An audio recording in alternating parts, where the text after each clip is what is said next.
Hello friends and welcome to the Savvy Corner. My name is Alisa and I am a financial coach and business mentor for coaches who want to build successful businesses. What we'll discuss in this video is an example of how not to build a successful business. I really wanted to film a completely different video for today, but I've decided to go with something else because of an unpleasant experience I recently had. A few days ago, I attended a meeting to find out more about an organization I was going to join as a paying member. I'm not going to give any names here. This video is not about shaming anyone, but I was about 85% convinced about joining before I attended this meeting. I only needed a few more details. The experience I had during the meeting has made me reconsider my decision of joining. As you can probably guess, it wasn't a pleasant experience.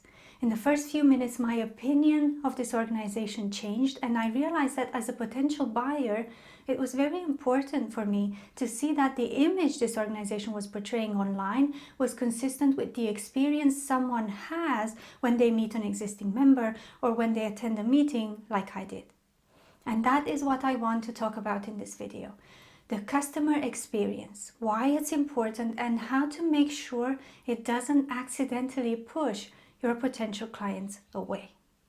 I say customer experience, but what I really mean is the prospect or potential client's experience. Someone who is not yet paying you, but who might consider buying from you in the future. This person will move through different stages before becoming a client, and you need to make sure that the experience they have at each stage is working for you and not against you. These stages together are commonly referred to as the customer journey, and this journey is slightly different for each prospect. Some people might discover you via a social media post or an article, a video, a speech you gave, a podcast, etc. That first impression is important because it will determine whether they stick around to find out more or if they move on. And some people will move on, and you want them to. They are not your ideal client. But for those who are your ideal client, you want to make sure that this first encounter is relevant and helpful, and it portrays you in a good light. After this first impression, those people that are interested will move on to the next stages in the customer journey. And it's your job to make sure that the experience they have at these stages continue to be a positive one. People want to be heard, to be respected, treated professionally and fairly. And you might think, well, Alisa, that's a given. Everyone knows that. And for the most part, I agree. But during this meeting that I mentioned earlier, I felt the opposite of all these things. I didn't feel heard. I felt discriminated against, and I had an overall very unpleasant experience. And the worst part is that I don't think the person chairing that meeting realized it. Which brings up an important point. It doesn't matter if you or I think that we're giving our potential clients a good experience. What matters is what they think and how they perceive that experience.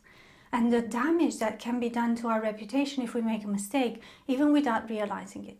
So here are a few things that you can do or not do to ensure you're giving your prospects the best experience you can give them. Number 1, don't interrupt people. This is something that is unprofessional and it never sits well with others. Be respectful enough to listen to what they have to say. And if you must stop them, then find a natural pause in their speech to do so. Also, watch your tone when you do that, because sounding like a school teacher won't do you any favors.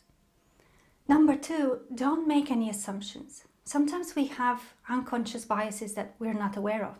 That's why they're called unconscious. But I find that questioning my own assumptions allows me to keep these biases in check.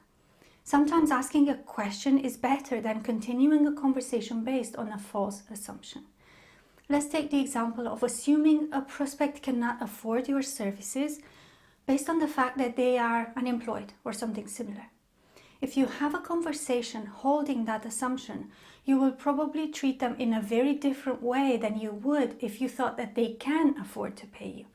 And I'm sure this is unintentional. You don't want to treat people differently, but we do. I've caught myself doing this a few times, so really it's worth questioning our own assumptions. Number 3, don't inadvertently offend people. And I say inadvertently because nobody wants to offend others, but sometimes we do without realizing.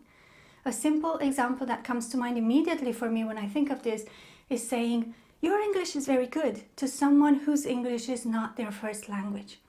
I know people do this with good intentions, but when someone says that to me, I find it condescending and patronizing.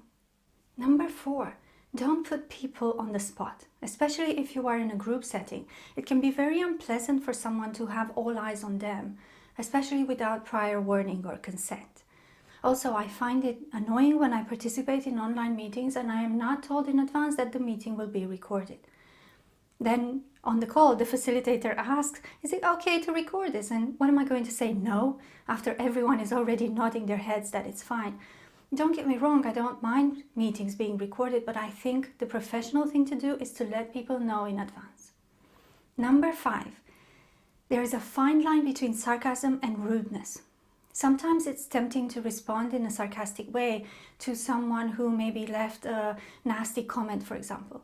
That person is probably not going to become a client, but remember that potential clients will be able to see your response and perhaps interpret it as rude. As a client, I appreciate it when I see a kind response or even no response at all compared to what I might perceive as a rude one. Number 6, if you know you've made a mistake, apologize. We're all human, we make mistakes sometimes even without realizing, and we might get off on the wrong foot with someone because of that. The decent thing to do is to say, "I'm sorry," and show the other person that you respect them as a human being, if nothing else. Number 7, don't make promises you can't keep. Sometimes we tend to put things in our copy or our content that help form unrealistic expectations for people. I always check for this when I'm giving feedback to the clients I work with, because it's very discouraging for a prospect to come to a meeting or an event thinking they will leave with certain things, either skills or knowledge, whatever it might be, and realize halfway through that it's not going to happen.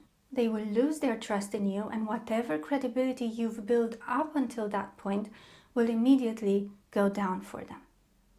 Even if the experience people have up until the point of meeting you is positive, their opinion of you and your business can still change during a face-to-face meeting, and that was the case for me. If you are a coach, it is likely that you have discovery calls or chemistry meetings with your clients. I want you to pay special attention to those meetings because they are a sort of a second first impression, especially for prospects who do not know you personally and have never met you before.